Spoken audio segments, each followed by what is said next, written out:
오늘은 함께 읽은 본문 말씀을 가지고 영원하고 강력한 동력이라는 제목으로 함께 하나님 말씀 살펴보겠습니다. 먼저 이 동력이라는 말의 사전적 의미는 움직일 동자의 힘 역자로 어떤 대상이나 물체, 기계, 더 나아가 어떤 사건이나 역사까지 움직이게 하는 힘을 아울러서 동력이라고 말합니다. 그래서 기계도 그렇고 우리 사람도 그렇고 움직이려면 동력이라는 게 필요합니다. 자동차는 기름을 통해서 엔진의 동력으로도 움직이고 우리 사람은 음식물을 먹고 운동하고 이런 신진대사를 통해서 동력을 얻어서 움직이며 생활합니다. 그래서 살아있는 존재 또 움직이는 모든 존재는 반드시 동력이라는 게 필요합니다. 이 동력을 잃어버리게 되면 정체가 오게 되는 것이죠. 멈출 수밖에 없다는 겁니다.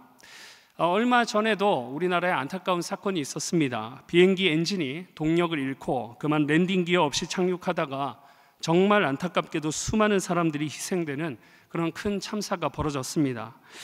여러분, 이처럼 동력은 우리 삶에 없어서는 안 될 매우 중요한 요소임이 틀림이 없습니다.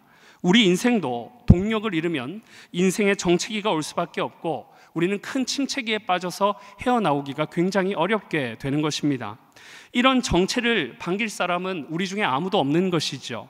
우리 가족 중에 누군가 방황하고 있다면 또는 정체되어 있다면 우리 중에 그것을 좋다고 여길 사람은 아무도 없는 것입니다. 그런데 이런 방황이나 정체는 우리 신앙생활에서도 일어납니다. 믿음으로 살아가는 우리 신자들도 정체되거나 방황할 때가 있다는 것이죠. 왜냐하면 우리는 믿음으로 구원받고도 여전히 연약한 육신을 가지고 이 세상에서 살아가는 사명을 가진 존재들이기 때문입니다. 그러나 오늘 이 밤에 분명한 한 가지 사실은 우리 하나님 아버지께서는 하나님의 자녀된 저와 여러분이 믿음을 가지고 이 세상을 살아감에 있어서 결코 방황하거나 정체되기를 원치 않으시는 하나님 아버지이신 줄 믿으시기를 축복합니다. 그래서 성경 말씀은 끊임없이 우리에게 영원하고 완전한 동력에 대해서 알려주고 있는 것입니다. 세상의 동력들을 여러분 생각해 보세요. 이 성경이 제시하는 동력을 알아보기 전에 세상의 동력들이 얼마나 유한한지를 생각해 보시라는 겁니다. 모든 이 세상의 동력은 영원하지 않습니다. 유한해요. 한계가 있어서 언젠가는 바닥을 치고 끝나는 때가 있다는 것입니다. 그래서 너나 할 것 없이 대체자원 개발에 목을 메고 있는 것이죠. 지구상의 지하자원도 유한합니다. 쓰지 못하는 때가 곧 옵니다. 석유나 전기, 물, 가스, 전문가들은 쓰지 못하는 때가 곧 온다고 전망하고 있습니다. 그러나 성경에서 제시하는 하나님이라는 동력은 여러분 어떠합니까? 견고한 진과 성을 파하는 강력이요, 우리 인생에 다함없는 영원한 동력이 되는 줄 믿습니다. 왜냐하면 우리 하나님은 소요리 문답 제4문이 제시하는 바와 같이 우리 하나님은 무한하시고 영원하시고 신실하시며 완전하신 분이시기 때문입니다. 그래서 히브리서 13장 8절에도 분명하게 제시합니다. 예수 그리스도는 어제나 오늘이나 영원토록 동일하시느니라. 오늘 본문은 이처럼 강력한 동력이신 하나님에 대해 제시하며 우리로 계속해서 힘있는 인생, 영향력 있는 그리스도인, 믿음의 사람으로 살도록 도전하고 있습니다. 그래서 우리가 오늘 이런 영원하고 강력한 동력을 제시하는 본문을 살펴볼 때 우리 모두가 영원하고 강력한 동력을 품고 살아가는 복되고 영광스러운 인생으로 세워지시기를 축복합니다. 두 가지인데, 먼저는 우리로 영원하고 강력한 동력을 누리며 살도록 그 동력의 근원이 하나님이심을 우리로 하여금 분명하게 깨닫게 하시고 알려주고 계신다는 사실입니다. 오늘 본문에 보면 여리고라는 견고한 성이 약속의 땅을 향해 가는 이스라엘 백성들의 앞을 가로막고 있는 상황임을 우리가 볼 수 있습니다. 오늘 본문의 이스라엘 백성들이 처한 이런 상황은 결코 쉬운 상황이 아니었습니다. 이미 출애굽한 지 40년이 지났고 그 40년 동안 광야에서 정처 없이 살았던 이스라엘 백성이었습니다. 그러니 그들의 심신은 지쳐있을 대로 지쳐있는 상태인 거죠. 게다가 모세를 포함한 출애굽 1세대들은 전부 광야에서 엎드러진 상태입니다. 자신들이 그토록 믿고 의지하던 부모 세대들이 이제는 더 이상 존재하지 않는 거죠. 이런 상황에서 새로운 지도자 여호수아와 출애굽 2세대들이 약속의 땅을 향해서 한 번도 가보지 않은 땅을 지금 가보고 있는 것입니다. 광야 생활에 조금 적응하나 싶었더니 다시 새로운 국면에 접어든 것이죠. 이스라엘은 이런 낯선 환경에 자신을 노출시켜야만 했습니다. 그래서 여호수아 3장 4절에도 보면 너희가 이전에는 이 길을 지나보지 못하였음이라 라고 기록합니다. 한 번도 밟아보지 않은 땅을 처음 가보는 길을 갔다는 것이죠. 광야 생활도 힘들었는데 이제 또 어떤 위험이 자신들 앞을 도사리고 있을지 모르는 그런 막막함과 두려움 가운데 이스라엘 백성들이 놓여 있었다는 것입니다. 더구나 오늘 본문 바로 앞에 5장에 보시면 여호수아와 이스라엘의 남성들은 하나님의 명령을 따라 언약을 새롭게 갱신하기 위한 목적으로 생식기 끝에 표피를 잘라내는 이 할례를 행하기까지 했습니다. 그런데 이런 상황 가운데 가장 먼저 이 여리고라는 견고한 성을 만나게 되는 거예요. 당시 여리고성은 오늘날 학자들도 극찬할 만큼 매우 크고 견고한 성이었습니다. 그 당시의 문화나 건축 기술로만으로는 건축하기 어려울 만큼 견고한 성이었다는 거죠. 특히 이중으로 된 높은 성벽을 쌓아 올렸다는 것이 이 견고한 여리고성의 가장 큰 특징이라고 할 수 있습니다. 그러니 당시의 관건은 여리고성의 크기나 숫자가 아니라 당시 인간의 힘으로는 무너뜨리기가 불가능할 만큼 견고했다는 게 핵심인 거죠. 그래서 여호수아는 이미 앞선 2장에서 정탐을 보내고 기생 라합을 포섭하는 일을 했었음을 우리는 볼 수 있었습니다. 만반의 준비를 하는 거죠. 그만큼 여리고성이 견고했다는 것입니다. 오늘 본문 6장 1절에도 보면 기자가 의도적으로 여리고가 어떻게 되었다고 표현하고 있습니까? 의도적으로 굳게 닫혔다라고 표현하고 있어요. 전투 준비 끝났다는 거죠. 그러니 이스라엘로서는 약속의 땅을 향해 가는 첫걸음부터 아주 어려운 난공불락의 성을 마주하게 된 것입니다. 게다가 하나님께서는 이런 이스라엘 백성들에게 상식적인 전략이나 어떤 무기를 주신 게 아니었습니다. 그저 그 성을 한 바퀴씩 돌라는 납득하기는 어려운 굉장히 비정상적인 전략과 무기에 대해서 알려주세요. 이런 상황은 곧 이스라엘 백성들로 동력을 잃게 하고 방황과 정체기로 몰아넣기 굉장히 좋은 요건이었습니다. 위에서는 여리고성의 군사들이 무기를 가지고 자신들을 이렇게 내려다보고 있어요. 자신들의 성을 도는 이스라엘을 바라보고 있었을 것입니다. 언제 머리 위로, 이 이스라엘의 머리 위로 돌이나 칼이 떨어질지 모르는 상황이었다는 거죠. 그러니 결코 여리고성을 도는 것은 유쾌한 상황이 아니었다는 것입니다. 그럼에도 여호수아와 이 출애굽 2세대들은 방황하거나 정체되지 않고 하나님의 말씀에 순종했다는 것입니다. 여러분, 그렇다면 어디서 이런 강력한 동력이 나올까요? 전략적으로 무기로 말도 안 되는 무기 갖고 싸워라 이렇게 하면 이해라도 갈 텐데, 망치 가지고 좀 때려봐라 이러면 이해라도 갈 텐데, 어떠한 무기도 없이 그냥 침묵하고 엿새 동안 그냥 한 바퀴씩 돌려요. 적들이 위에서 쳐다보고 있는데 정말 상식적으로 납득하기 어려운 상황 아닙니까? 여리고라는 이 견고한 성만 바라봐도 숨이 턱 막히는데 거기를 돌라고 하니. 근데 놀라운 건 이스라엘 백성들은 어떻게 했다고요? 순종했다는 것입니다. 어떻게 이런 순종의 강력한 동력이 나올 수 있었을까요? 바로 영원하고 강력한 동력의 근원이신, 실체 되시는 우리 하나님으로 인함인 줄 믿습니다. 출애굽 지도자 모세가 죽고 새로운 지도자 여호수아를 중심으로 한 다음 세대가 출범했을 때 여호수아는 굉장히 큰 두려움과 걱정에 놓여 있었습니다. 그토록 믿고 따르던 모세도 이루지 못했던 일을 과연 자신이 이렇게 수많은 백성들을 이끌고 이룰 수 있을까? 그렇다고 안 갈 수도 없는 극심한 딜레마에 빠져 있었다는 거죠. 그런데 여호수아가 그렇게 혼란스러워하고 있을 때, 그토록 두려워 떨고 있을 때 그에게 음성이 들려옵니다. 마치 맹수한테 쫓기는 아기곰이 있었는데 맹수가 겁을 먹고 도망가는데 그 아기곰 뒤에 뭐가 있었을까요? 큰 어미곰이 나타난 거예요. 그 하나님을 신뢰하듯이 그 하나님의 우렁차고 광대한 존재가 하나님께서 그에게 음성으로 이렇게 들려주시죠. 여호수아야, 강하고 담대하라. 여호수아야, 강하고 담대하라. 네가 어디로 가든지 내가 떠나지 아니하고 포기하지 않고 버리지 않고 내가 함께하리라. 내가 너와 함께하며 반드시 형통하게 할 거야. 이런 하나님의 말씀을 듣는데 여러분은 힘이 나지 않겠습니까? 전능하신 창조주 하나님, 구원의 주 하나님, 우리 하나님으로부터 쩌렁쩌렁 울리는 이런 응원의 메시지를 듣는데 여러분 힘이 나지 않을 수 있겠습니까? 영원하고 강력한 동력 되시는, 그래서 이 하나님께서 하나님 자신을 여호수아와 이스라엘 백성들에게 주셨던 것입니다. 하나님께서는 그래서 보면 6장에서도 말씀하셨어요. 5장에서도 말씀하시되 또 말씀하셨어요. 계속해서 여호와에게 말씀하셨다는 기록을 통해 하나님께서 항상 너와 함께하고 계심을, 강력하고 영원한 동력을 제공하고 계심을 항상 말씀하심을 통해서 알려주셨다는 것입니다. 오늘 이 밤에도 우리 주님께서 변함없이 여호수아의 하나님께서 이 부족한 종을 통해, 우리 대전중앙교회 이 강단을 통해 여전히 격려의 말씀을 주고 계시는 줄 믿습니다. 그 실체는 무엇입니까? 내가 포기하지 않고 여전히 너와 함께하고 있다. 여러분, 이 사실을 믿으시기 바랍니다. 자신의 존재를 알려주기 싫으시다면 뭐 하실 필요가 없어요? 말씀하실 필요가 없어요. 근데 이렇게 말씀하시되 여러분, 명절 끝나고 피곤하지 않습니까?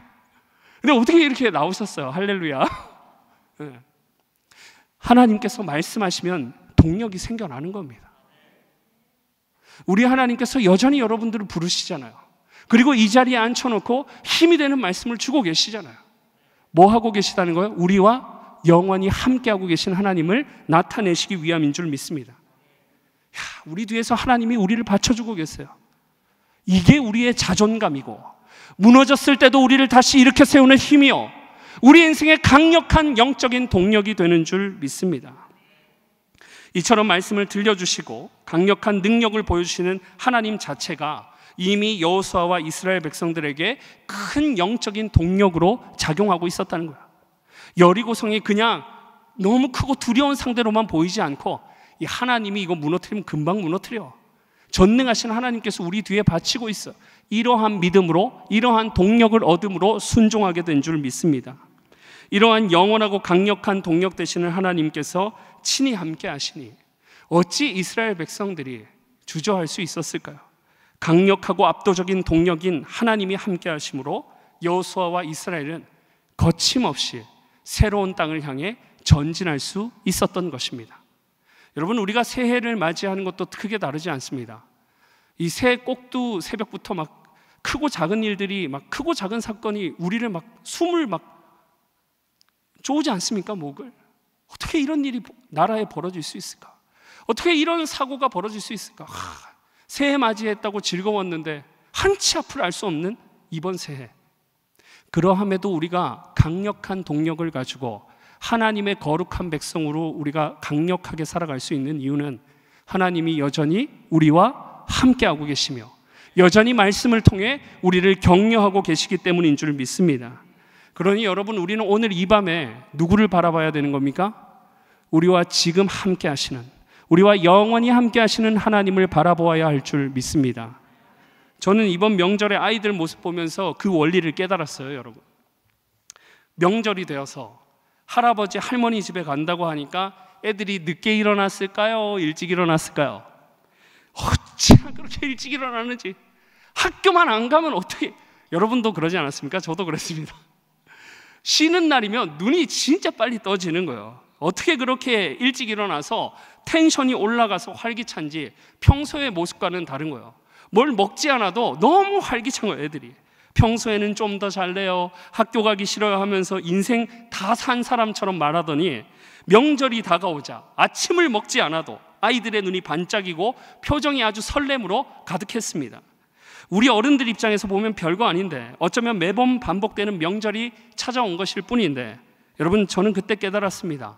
저 어린아이들도 할아버지 할머니라는 존재로 동력을 삼아 저렇게 기뻐하고 행복해하며 강력한 에너지를 뿜어내는구나. 그러면 그거를 그대로 바꿔서 우리가 하나님께 적용하면 어떻게 될까요? 주를 앙망하고 바랄 때 오는 새 힘이 바로 저것이구나. 저는 이 사실을 깨달았습니다. 사랑하는 여러분, 우리가 전능하신 하나님, 우리를 사랑하사 평생의 영원하고 강력한 동력을 제공하시는 하나님만 기억해도 저와 여러분은 이미 승리한 인생이고 성공한 인생인 줄 믿습니다. 그러니 날마다 이 하나님을 바라보시고 기억하시기를 축복합니다. 그러면 우리가 원하는 어떤 신비한 현상이 아니더라도, 우리의 현상이 아무것도 바뀐 게 없을지라도 이미 우리 속에서부터 하나님께서 어둠을 몰아내시고 슬픔을 몰아내는 강력한 압도적인 동력을 주사 우리로 만족하게 하실 줄 믿습니다.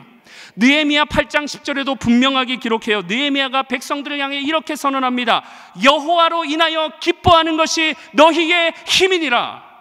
어떻게 하나님의 존재 자체로 인하여 기뻐하며 또 그것이 영원하고 강력한 동력이 됩니까? 우리 하나님은 전능하신 하나님이십니다. 이 사실을 기억하십시오. 만유의 주가 되시고 창조주가 되시며 역사의 주관자가 되셔서 모든 과거와 현재와 미래를 주관하시는 분이 우리 하나님이십니다. 그래서 언제든 우리 인생을 반전시키시고 선한 길로 이끄시는 영원하고 강력한 동력이 되시는 하나님이 되시기 때문에 우리가 이 하나님의 존재를 기억하고 바라보는 것만으로도 우리는 엄청난 동력을 얻고 살아갈 수 있는 것입니다. 그러니 이런 하나님이 나의 하나님으로 지금도 살아 역사하시며 나와 함께하고 계시니 느헤미야의 이 선언처럼 하나님으로 인하여 기뻐하는 것이 연약한 우리 인생의 강력하고 영원한 동력이 됨을 믿습니다.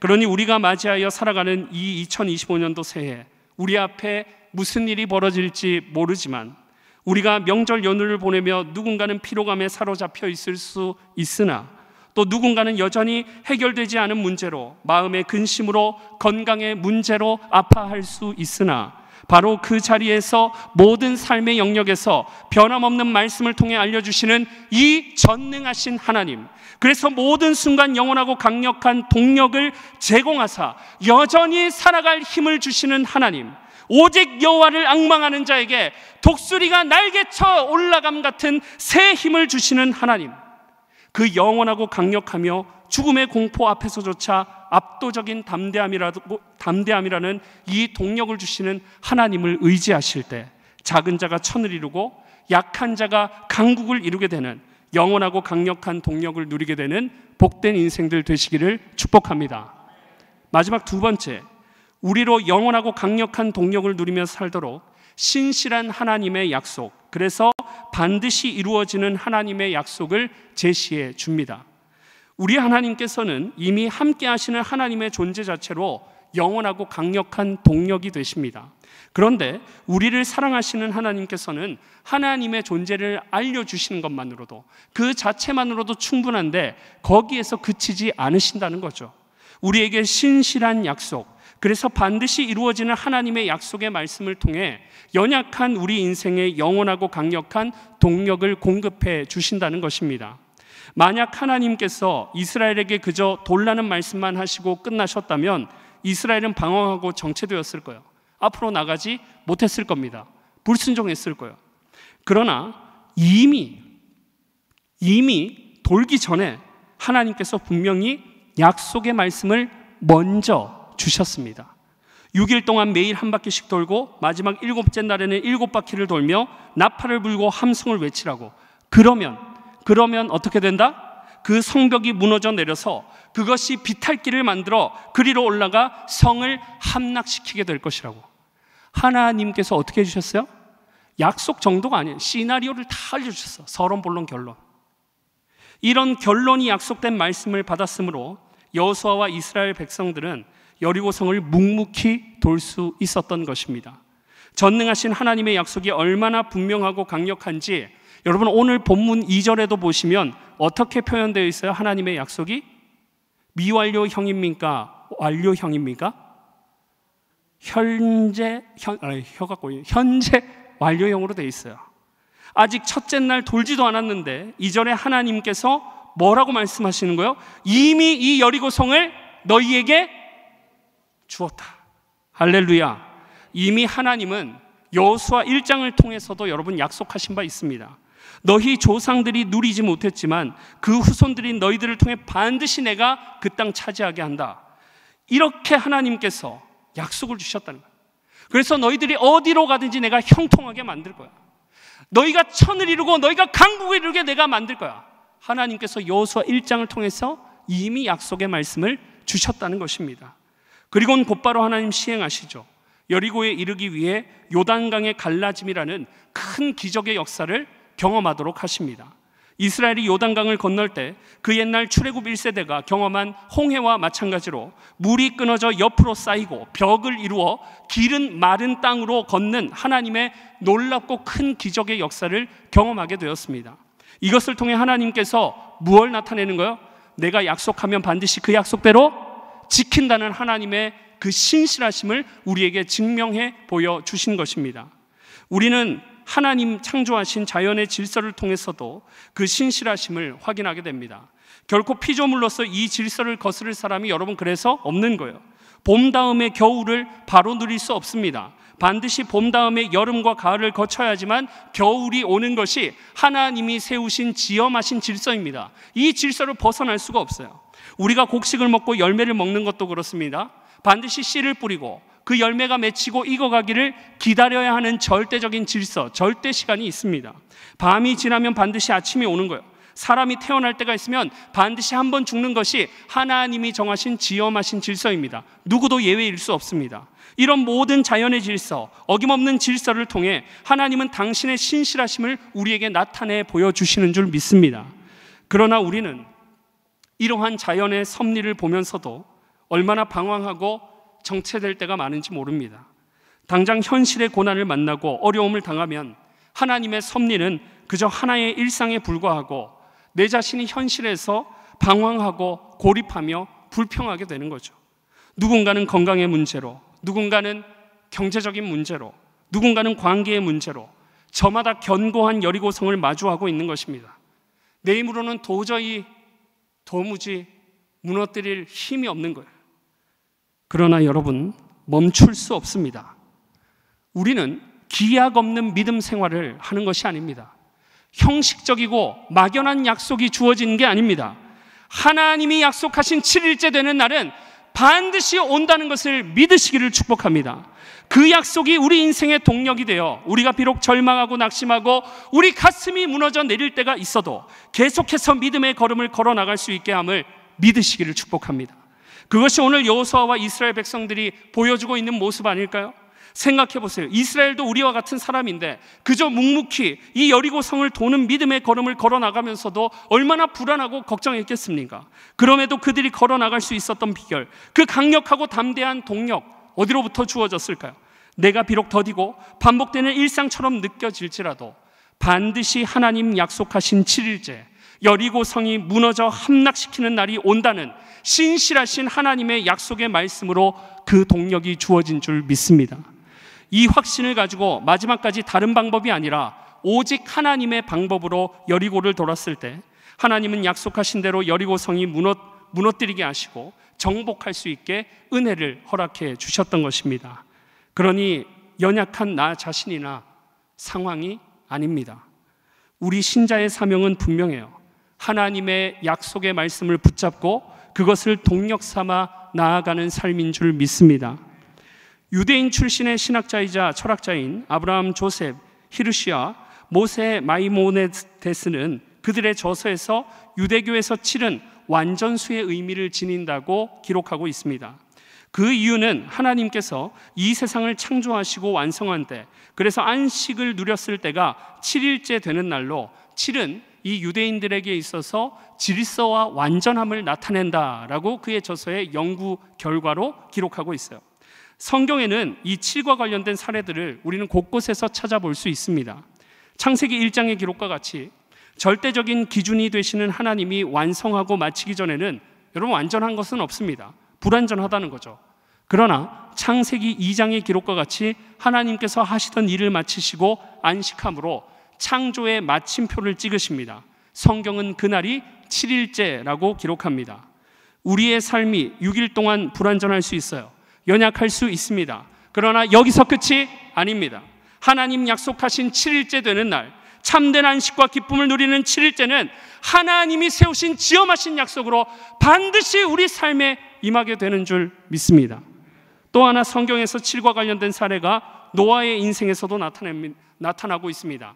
창세기 7장에 보면 노아의 때에 홍수의 심판을 앞두고 노아가 방주를 건설한 뒤에 이야기가 그려지고 있습니다.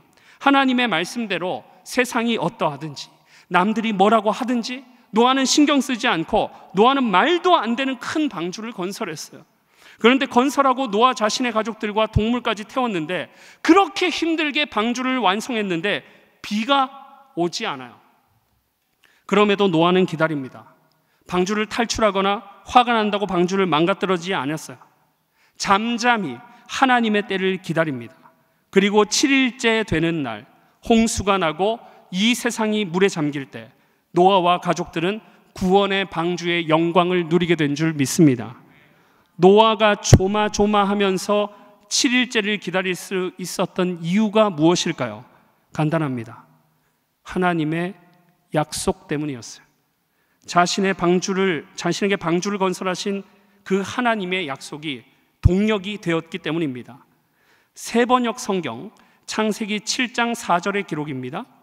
이제 이래가 지나면 내가 40일 동안 밤낮으로 땅에 비를 내려서 내가 만든 생물을 땅 위에서 모두 없애버릴 것이다. 창세기 7장 10절 표준 세번역 이래가 지나서 하나님의 약속의 말씀대로 이래가 지나서 홍수가 땅을 뒤덮었다. 할렐루야. 우리 하나님의 약속은 신실합니다. 반드시 말씀하시는 대로 이루시는 분이 우리 하나님이십니다. 우리에게 7일째가 반드시 옵니다. 이 약속의 신실함이 있었기 때문에 우리는 이 땅에서 6일을 힘있게 살아갈 수 있는 것입니다. 비록 6일과 같은 어려움과 아픔과 고난과 인내하는 시간이 연속되어도 하나님이 우리에게 약속한 7일째 승리와 영광의 날이 있으니 그것이 우리 인생에 우리 믿는 자들의 영원하고 강력한 동력이 되는 줄 믿습니다. 레위기 25장에 보면 모든 만물의 주인 되시는 하나님께서 명하신 희년에 대해서 기록하고 있습니다. 50년에 한 번 찾아오는 희년의 계산법은 이렇습니다. 7년을 7번씩 보낸 바로 다음 해인 50년으로 무엇이든지 이 7년의 계산법에 의해 이 희년이 되면 재산이든 종이든 심지어 밭에 작물이고 식물이든 간에 자유함을 누리게 되는 은혜의 해를 말합니다. 이것을 통해 하나님은 이 세상과 이 세상에 존재하는 모든 것의 주인이 하나님이시며 이 하나님께서 우리로 자유함을 누리며 살게 하신다는 것을 깨닫게 해주시는 거죠. 7년씩 7번 49년이라는 세월은 짧지 않습니다. 그 세월 안에 여러 가지 희노애락을 겪으며 우리는 살아가요. 누군가는 해결되지 않는 문제로 49년을 살아갈 수 있습니다. 그러나 역사의 주관자 되신 하나님께서 말씀하세요. 아니 약속하십니다. 7년씩 7번 지나면 내가 너에게 희년을 허락할 것이다. 자유함을 누리게 될 것이라고 우리에게 약속을 통해 우리에게 오늘도 동력을 제공해 주시는 하나님이신 줄 믿습니다. 사도행전 2장에 기록된 오순절 성령 강림할 때도 보세요. 초실절로부터 7일씩 7번 지나 50일이 되던 때로 77절이라고 불리는 이 오순전에 예수님 승천하신 후에 고아와 같이 버려진 형편에 이 제자들에게 성령이 임하시고 능력 있는 복음의 사도들로 세워지게 됩니다. 그들이 성령이 임하기까지 기도하며 기다릴 수 있었던 이유, 그래서 마침내 그들로 하여금 성령의 강력한 임재를 누리게 했던 그 동력이 무엇일까요? 하나님의 신실한 약속 때문인 줄 믿습니다. 만유의 주님, 구원의 주님께서 보내주시마 약속하신 주님과 주님의 약속이 그들에게 동력이 되었던 것입니다. 열왕기하 5장에 보면 왕에게 인정받고 사랑받았던 아람 나라의 군대 장관 나아만이 나병에 걸린 이야기가 나옵니다. 당시 이 나병은 불치병이었습니다. 걸리면 죽어야 되는 거죠. 이 나아반이 나병에 걸려 죽을 날만을 기다리던 때 자신의 아내가 부리던 요정에 의해 엘리사 선지자를 소개받습니다. 그리고 엘리사에게 갔더니 이해할 수 없는 것을 말합니다. 권력과 금과 은과 비단을 동원해서 찾아갔건만 말도 안 되는 것을, 이해할 수 없는 것을 자신한테 말해요. 그것은 바로 요단강에 가서 몸을 몇 번 씻으라? 이쯤 되면 제가 계속 7에 대해서 말하는데 몇 번? 7번 씻으라 말합니다. 오늘로 보면 7번 목욕하라는 거예요. 7시간이 아니고 목욕하고 불리고 때밀고 나와요. 일단 나왔다 다시 들어와요. 7번 해야 되는 걸. 나아만은 이 말을 듣고 굉장히 화가 났죠. 자신이 그래도 일국의 군대 대장인데 엘리사는 나와보지도 않고, 의사가 나와서 환자의 환부라도 봐야 될 거 아니에요. 나와보지도 않고 살피지도 않고 이상한 처방만 했는데, 더구나 나아만은 이런 요단강보다 자신의 나라에 흐르는 안티레바논 산맥과 헤르몬 산에서 흘러내려오는 더 좋은 아름다운 강이 없어서 내가 이런 데까지 와서 이런 볼품없는 요단강에서 이렇게 내가 목욕을 해야 되겠냐고 불평을 합니다. 종들의 만류로 가까스로 분노를 가라앉히고 나아만은 하나님의 사람 엘리사의 말대로 요단강에 가서 7번 몸을 씻습니다. 한 번 씻고 나왔다가 또 한 번 씻고 나왔다가 한 3번 정도 하면, 여러분 그래도 인간적으로 몸에 뭐가 있어야 돼요? 좀 변화가 있어야 될 거 아니에요? 뭐 종기가 조금씩 사라진다던가. 근데 어떤 감도 오지 않는 것입니다. 느낌도 없어요. 똑같아요. 절망이죠. 의심은 더 깊어갑니다. 6번째 그렇게 생각했을 것 같아요. 내가 마지막 7번째 해가지고 아무 변화 없으면 내가 엘리사 가서 죽여버린다, 이런 생각까지 했을 것 같아요. 나아만은 그때도 생각했겠죠. 분노하며 그래도 한번 해보자. 그래서 7번째 몸을 담그고 나왔더니, 그러자 어떻게 됩니까? 열왕기하 5장 14절 말씀 우리 함께 읽어보겠습니다. 시작.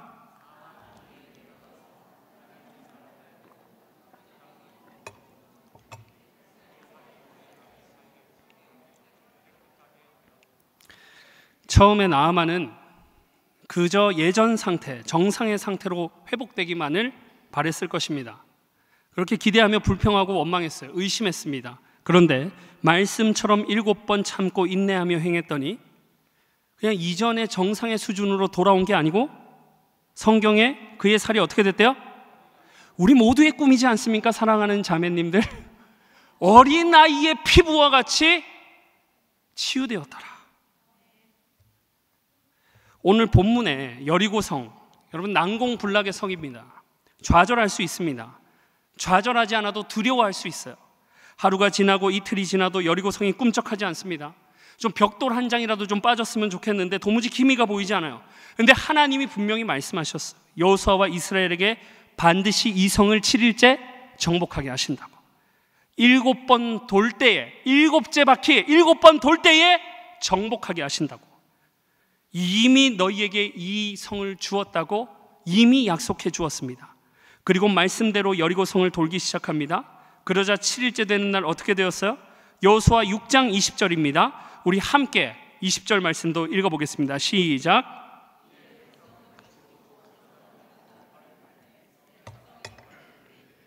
크게 소리질러 외치니 성벽이 무너져 내린지라. 백성이 각기 앞으로 나아가 그 성에 들어가서 그 성을 점령하고. 할렐루야. 우리 인생에 6일과 같은 침체기가 올 수 있습니다. 너무 아파서 아무 소리 내지도 못하고, 직면한 문제가 너무 복잡하고 커서 하나님 앞에 무엇조차 간구해야 될지 모를 때가 있습니다.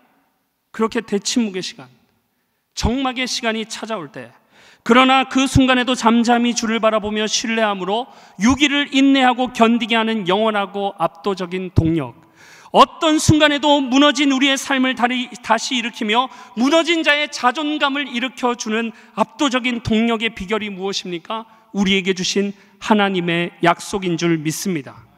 저와 여러분에게 주신 신실하신 하나님의 약속, 그래서 반드시 이루어져 우리로 승리와 영광의 날을 누리게 하시는 약속이 주어졌기 때문에 신실하신 하나님의 약속이 우리 인생의 동력이 되어 오늘도 여전히 영원하고 완전한 승리를 바라보며 우리가 이 금요기도의 자리에 나와 하나님을 부르짖는 동력을 얻게 됨을 믿습니다.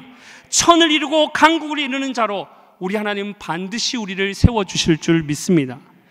여러분, 저도 병원에서 경험하지 않았겠습니까? 다 죽어가는 이 인생을 우리 하나님이 살리셨습니다. 인생에 아무리 처참한 상황이 있어도 그 영광을 다시 회복시키실 수 있는 분은 우리 하나님이십니다. 그렇다면 이제 교역자가 이 큰 축복받았으면 이번 한 해 여러분들의 차례입니다. 일본의 유명한 문학가 쿠니키다 도포가 쓴 단편소설 중에 해돋이라는 소설을 본 적이 있습니다. 이 소설의 주인공으로 등장하는 한 남자는 사회의 고위층들이 모여서 모이는 그 모임의 배경으로 등장하고 있습니다. 소설의 배경으로 그 자리에 모인 모든 사람들은 전부 좋은 대학을, 좋은 학벌을 가진 고위층들, 이른바 엘리트 모델인 거죠. 주인공으로 등장하는 한 남자도 그 고위층 중에 한 사람으로 그 자리에 있었습니다. 이 남자는 도쿄의 신문사의 기자이고 유력한 국회의원 후보였습니다. 곧 사람들은 이 남자에게 다가와 어느 학교 출신인지 묻게 되는 거죠. 그러자 이 주인공 남자에게서 의외의 대답을 듣게 됩니다. 나는 오시마 초등학교 출신입니다. 오시마 초등학교. 이 남자는 그 고위층들 안에서도 이름 없는 초등학교밖에 나오지 못한 거죠. 그러나 이 남자는 당당하게 말해요. 나는 내가 오시마 초등학교 나온 것을 자랑스럽게 생각합니다. 그러면서 그가 이 오시마 초등학교를 나온 배경을 이야기하기를 그 자리에 모인 사람들에게 들려줍니다.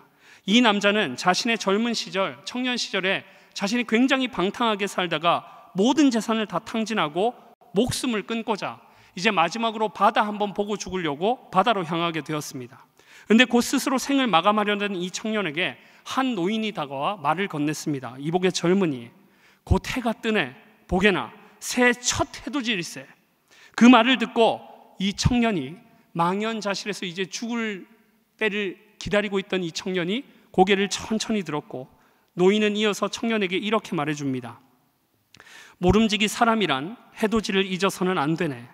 예부터 1년의 계획은 새해 첫날에 세웠으니 자네도 오늘 본 이 해돋이를 잊지 말게나.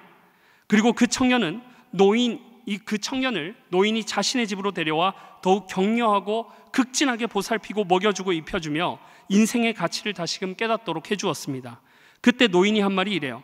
아침 해가 파도를 뚫고 떠오르듯이 힘차게 살아야 하네. 그렇게 하루하루 열심히 일하면 매일 밤에 편히 잠들 수 있어.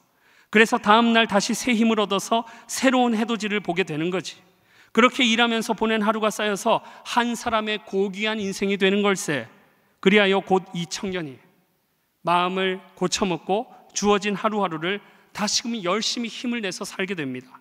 이 청년이 노인과 함께 농사를 지으며 그동안 잃었던 재산도 모두 찾게 되고 부를 누리게 됩니다. 그렇게 시간이 흘러서 노인이 이제 나이가 들어 생을 마감할 때가 이르러서 청년은 침상에 누워있는 노인에게 마지막으로 조언을 구합니다. 노인이 그때 이렇게 말했어요. 자네 그 해돋이 기억하는가? 예, 매일 바라봅니다. 그래, 그 아름다움을 마음에 품고 그 이글거리는 태양을 동력 삼아서 아름다운 일을 해보게나. 이 말을 하고 노인의 숨이 끊어지고 곧 젊은이는 초등학교를 세웁니다. 그리고 그 학교 이름을 이 노인 이름을 따서 오시마 학교라고 부르고 교훈으로 해돋이를 바라보아라 라고 정하게 됩니다. 그리고 이 남자는 고위층 앞에서 이야기를 마무리하며 다른 고위층 사람들에게 이렇게 말해 주었습니다. 해가 솟는 힘과 아름다움이 예나 지금이나 변함없듯이 해돋이를 보라는 가르침은 지금까지 나에게 훌륭한 가르침으로 전해집니다. 어떤 고난에서도 희망을 다지며 하루하루를 일하도록 만들지요. 사랑하는 여러분, 이 감동적인 소설을 통해서 어떤 교훈을 얻습니까? 저는 이 소설을 읽으며 이런 깨달음을 얻었습니다. 아무리 모든 것이 끝난 것 같아도, 매일 똑같은 일상이 반복되어 나 자신이 초라해 보일 것 같아도, 어떠한 순간에도 해와 같이 빛나는 하나님께서 여전히 살아계셔서 나와 함께 하심으로 우리에게 소망의 빛을 비추어 주신다는 사실을 믿으시기를 바랍니다. 그분이 오늘도 해를 뜨게 하시고 지게 하시며 달을 뜨게 하시고 지게 하시는 하나님이십니다. 이 모든 자연 만물을 창조하신 창조주 하나님, 모든 역사를 주관하시는 하나님이 다른 분이 아니라 저와 여러분의 하나님 아버지시니 우리에게 영광을 약속하신 이 하나님을 오늘 이 밤에 우리가 바라볼 때, 그 약속을 붙잡고 소망할 때에 우리도 정체와 방황에서 벗어나 다시 한번 믿음의 걸음을 이번 새해에도 걸어가게 될 줄 믿습니다.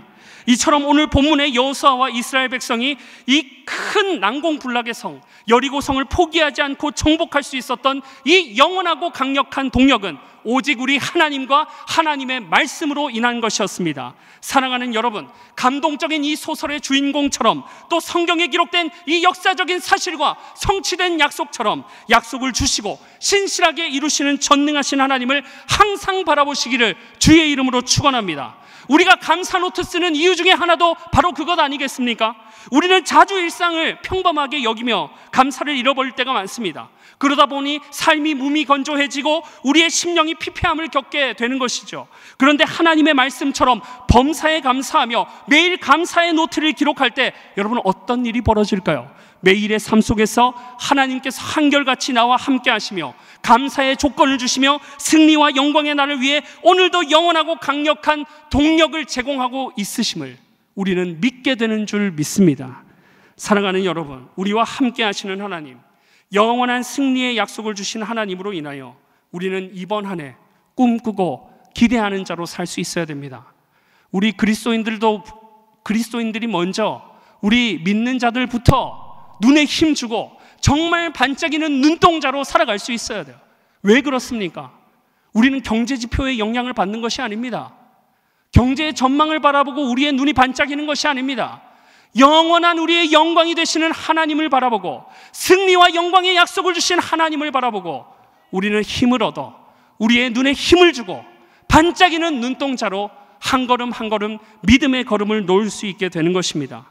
내가 처한 상황만 놓고 보면, 우리나라의 암울한 현실만 놓고 보면, 나 자신의 연약성만 놓고 보면 불가능하고 무력하고 정체될 수밖에 없지만, 우리가 그 순간에도 모든 동력의 근원이 되시며 승패를 임의로 주관하시는 하나님과 영광의 약속을 믿음으로 우리는 인내하고 견디며 그 동력을 받아 누리며 마침내 영광의 승리의 그날을 맞이하게 될 줄 믿습니다.